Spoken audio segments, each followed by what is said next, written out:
What's going on, guys? GM85 for Tech Stock and Shop. This month we're doing efficiency.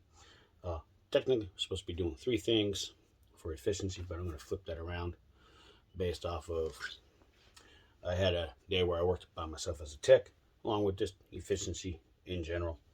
So one thing I do is I make these efficiency rails. For me, it's a little easier considering I do an offshoot of production. This can carry me through almost any project I need at this particular moment in time. Things may change, so I may have to modify as I go. But this will do 80% of my work easily. This can cross all bridges that I need. All get used in a certain manner. It's nothing more than a 3/8, 8mm, 3/8, 12mm, 7/16. This and this are for cleaning ports and bolts with Loctite 8mm, 12mm Phillips. I think right here I got a little 10 and a little guy right here for hose clamps, and a little adapter on this guy. So I'm going to put a photo right there. This is the third one I made. This is the most recent one I made. Working very well. It's easy, just grab and go. The ones on there would be like descending Allens in one direction, SAE and metric, and then a set of straight up SAE sockets, which will cover everything I need, along with a corresponding one that will be the wrenches, which is 7/16 up to, I believe I have it set at 7/8 for those corresponding guys. And then I also have 5/8 pushed off to the side because I actually don't use 5/8 surprisingly very often, but I know I do run into it. Some stuff's been put together for a long time, so I'm not sure what I'm going to run into when I go and open some stuff up. So that's one thing I do for sure, along with just having a good everyday carry for me. Primaries are always going to be this crescent wrench, which is 4-inch, baby Nipex, and baby Cobra. So I try to carry these with me every day. Some days I leave them at home, surprisingly. Little pocket pry bar. There's a bunch of other stuff I carry with me in a long time too, on a daily basis. So to work efficiency on your own, I have my stuff I know I need and all that fun stuff, but sometimes you do need a third set of hands or a extra set of eyes, and that's where cheater pipes and pry bars come into hand, along with locking pliers / C-clamps, whatever you want to call it. This can hold something in place for you. This gives you the leverage. Also, this is my friend lately because I have a torn tendon in my arm. So instead of swinging a hammer, we go with this guy. A little easier. Leverage is definitely your friend. So that's one thing I was doing, along with I normally stick to regular wrenches as opposed to ratcheting wrenches, just for the fact of accessibility for the box end versus that a little bit bigger.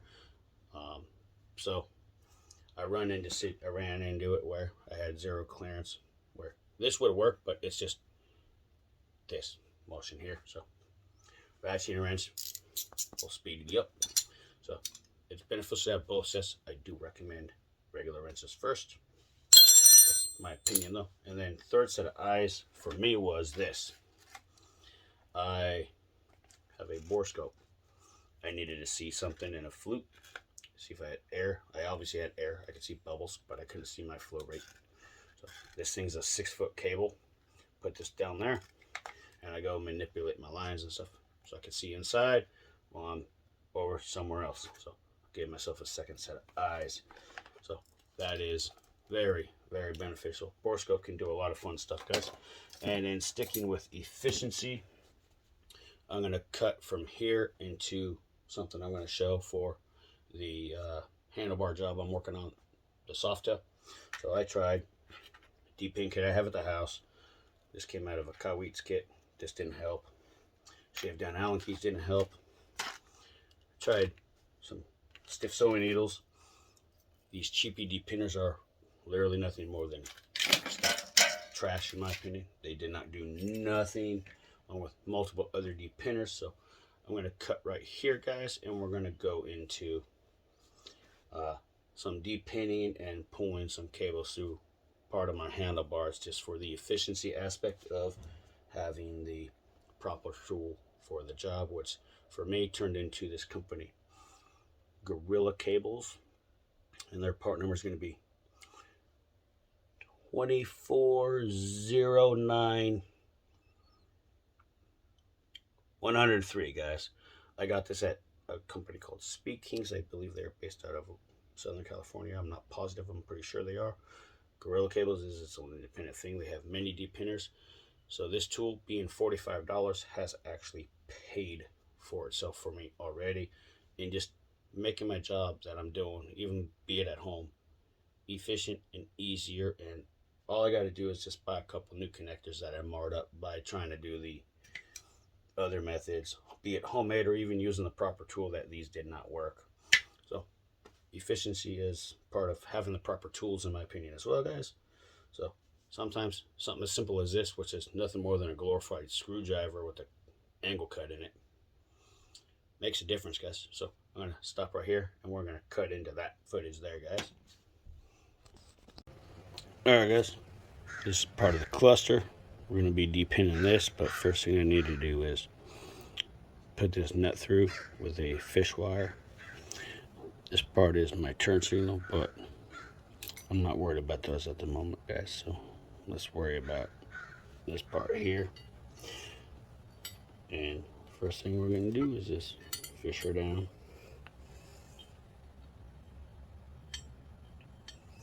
Alright, she bottomed out. I'm going to take a 90-degree pick. Works for me.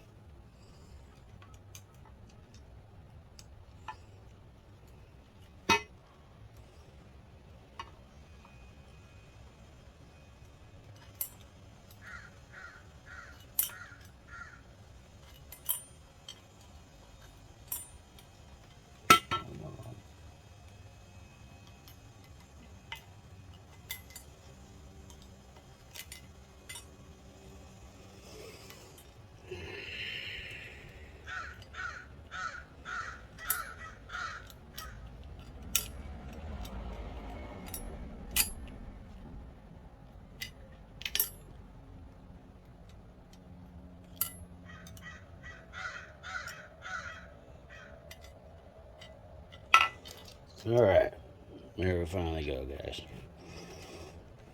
Fish wick works better in my opinion, but it's alright. So I tried all the other methods with this little JAE connector, guys. Super small, if you guys can notice. Tried needles, none of it worked.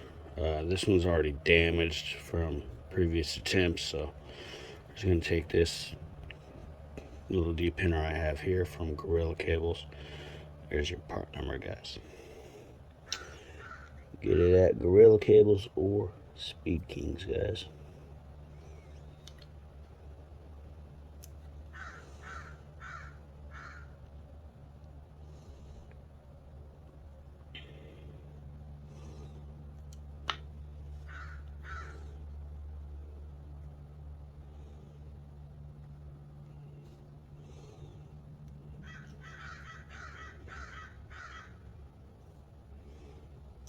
Comes out.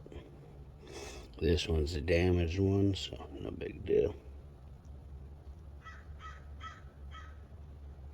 Going the top port, guys, by the way. That came out there. And we're going to take this last guy out here. There you guys go. That's all nice and good.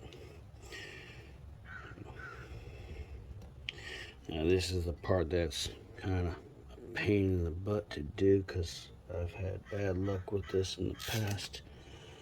Pulling wires, they don't like to stay together no matter how hard you tape them.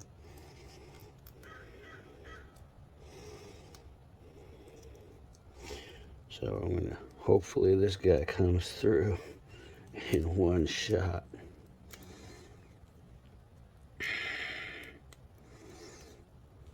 And I really hope it goes through in one shot, guys. That'd be great. So there's my cluster. There's my fish wire. Let's just hope.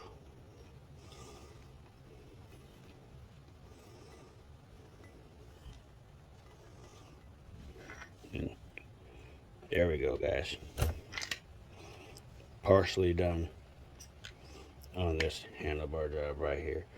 I'm going to fish these through at a later time without that connector. The only reason that connector is there is so I remember the orientation of the wires, guys. So that's what I got for that. On efficiency, proper tool for the job is always more beneficial, guys, than sometimes monkeying around with homemade stuff that you've done in the past. And it does work, but that's what I got for this, guys. So I'm going to turn this back around and say my goodbyes.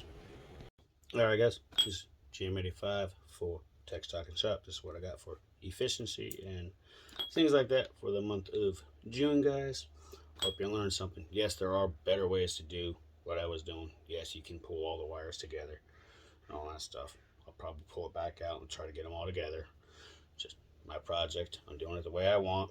I'm not in a rush by any means, but key thing is proper tools for the job is what makes you actually efficient, in my opinion. And doing just kind of small, delicate stuff, spend the money on some good stuff or find the proper tools for it, or you'll just start mucking some stuff up like I've done with a handful of these little connectors, which these are about 15 bucks a piece, which, no, it's not cheap though, but would you like to constantly buy a bunch of them? I think I need like 7 or 8 more, maybe, possibly. I don't think so, but with this depinner, I'm not opening up the clasp on them like some people have, actually, because it goes straight through and it comes straight out. But that's my 2 cents on this, guys. Like, comment, share, subscribe. Check everyone involved with Tech Talk and Shop out on their individual channels. Follow Tech Talk and Shop on Instagram at Tech Talk and Shop, guys. GM85. I'll catch you guys on the next one.